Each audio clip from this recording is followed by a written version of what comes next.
যদি কিয়ামতের ময়দানে নবীর সুপারিশ পাইতে চাও, আমার নবীর সুন্নাত ধরো, আমার নবীর নেতৃত্ব মানো, আমার নবীর আদর্শ মানো। আমার নবীর আদর্শ না মানলে আমার নবী তোমাকে আমাকে সুপারিশ করবে না। নবী আলাইহিস সালাতু ওয়াস সালাম কিয়ামতের ময়দানে যদি পরিচয় নাই দেয়, তোমাকে আমাকে কে সুপারিশ করবে? নবী আলাইহিস সালাতু ওয়াস সালাম ফরমান, হে আমার উম্মতেরা, কিয়ামতের ময়দানে মিজানের কাছে আমাকে খোঁজ করিও। নবী আলাইহিস সালাতু ওয়াস সালাম মিজানের কিনারায় দাঁড়ানো থাকবে, তার উম্মতদেরকে মাপা শুরু করবে। যখনই কোনো নেক বাদ দেয়া শুরু করবে, অমনি নবী আলাইহিস সালাতু ওয়াস সালাম সুপারিশ করবে, ইয়া নবী আল্লাহ, ইয়া মাওলা, এই নেকটাকে বাদ দিও না।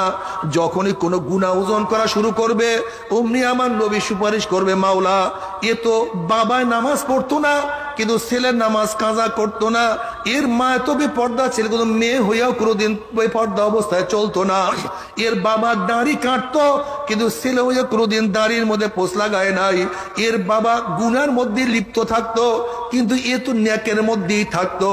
এরপরে দুই একটা গুনাহ আমলনামায় রয়ে গেছে, এই গুনাহটা তুমি গোজন করিও না। আল্লাহ পাক রব্বুল আলামিন কিয়ামতের ময়দানে আমার নবীকে বলবে, সাল তুতা ইশফা তুশাফা, এ আমার নবী, আপনি আমার কাছে সুপারিশ করেন, যেই সুপারিশ করবেন সেই সুপারিশ আমি কবুল করব। আপনি আমার কাছে চান, আপনি যা চাইবেন আমি তা তাকে দিয়া দেব। নবী আলাইহিস সালাতু ওয়াস সালাম যা চাইবে আমার মাওলা আমার নবীকে তাই দিয়া দিবে। যদি কিয়ামতের ময়দানে নবীর সুপারিশ পাইতে চাও, আমার নবীর সুন্নাত ধরো, আমার নবীর নেতৃত্ব মানো, আমার নবীর আদর্শ মানো। আমার নবীর আদর্শ না মানলে আমার নবী তোমাকে আমাকে সুপারিশ করবে না। আল্লাহ নবীকে নবীর নেতৃত্ব মানার তৌফিক দিয়া দাও। আল্লাহ নবীর আদর্শ অনুযায়ী চলার তৌফিক দিয়া দাও। এরপর আল্লাহ পাক রব্বুল আলামিন সবার আমলনামাকে ওজন করবে। যাদের নেকের পাল্লা ওজন হয়ে যাবে, আমার মাওলা তাদেরকে জান্নাতের ফয়সালা দিয়া দিবে। যাদের গুনার পাল্লা ওজন হয়ে যাবে, আমার মাওলা তাদেরকে জাহান্নামের ফয়সালা দিয়া দিবে। আল্লাহ তুমি আমাদের সবাইকে মাফ করিয়া দাও। এ আমার জ্ঞানী বাবারা, এ আমার পর্দার জ্ঞানী মা বোনেরা, আজকে দুনিয়ার মধ্যে শীতের সময় কত সুন্দর সুন্দর পোশাক পরলাম।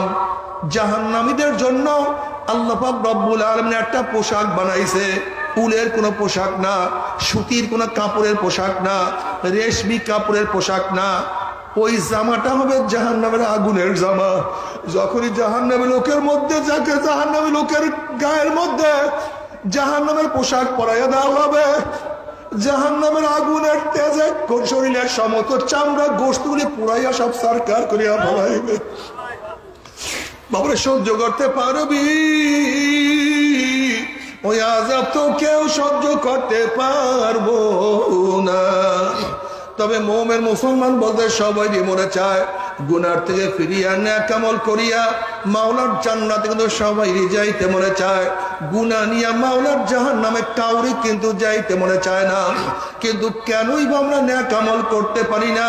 কেনই বা গুনার কাম ছাড়তে পারি না? এর মূল কারণ হলো আপনার এবং আমার পিছনে নফস এবং শয়তান লাগিয়া রয়েছে। এই নফস এবং শয়তান থেকে ফেরার জন্য যে কোনো একজন হক্কানি আল্লাহর ওলির হাতে হাত দিতে হবে রে বাবা।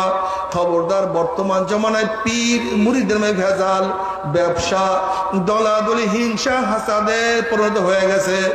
সমস্ত আল্লাহর ওলির একমত, যেই পীরের 5 জন মুরিদের মধ্যে কমপক্ষে 3 জনকে দেখবেন আলহামদুলিল্লাহ সুন্নাত মুআফিক আমল আখলাক মজবুত হয়ে যাইতে আছে, গুনার কাম ছাড়তে আছে, নেকের আমল ধরতে আছে, কলব নরম হইয়া চোখে পানি আসতে আছে। বৃক্ষতর নাম কি, ফলে পরিচয়।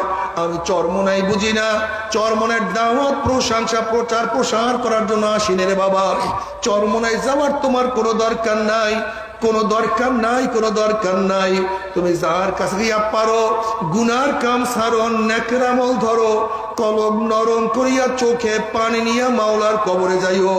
যেরকম দুনিয়ার ঘরে আগুন লাগলে পানি ছাড়া নিভানো যায় না, ঠিক তদ্রুপ তোমার এবং আমার গুনার দ্বারা যেই জাহান্নামের আগুন জ্বলিয়া রয়েছে, চোখের পানি ও ছাড়া কিন্তু জাহান্নামের আগুন নিভানো সম্ভব না। আমার জন্য দোয়া চেয়ে আমিও দোয়া করি, সবাই সবার জন্য প্রাণ খুলিয়া দোয়া করো, যেন কিয়ামতের ময়দানে গলাগলি বাঁধিয়া মাওলা একসাথে জান্নাতে যাওয়ার তৌফিক দিয়া দেয়।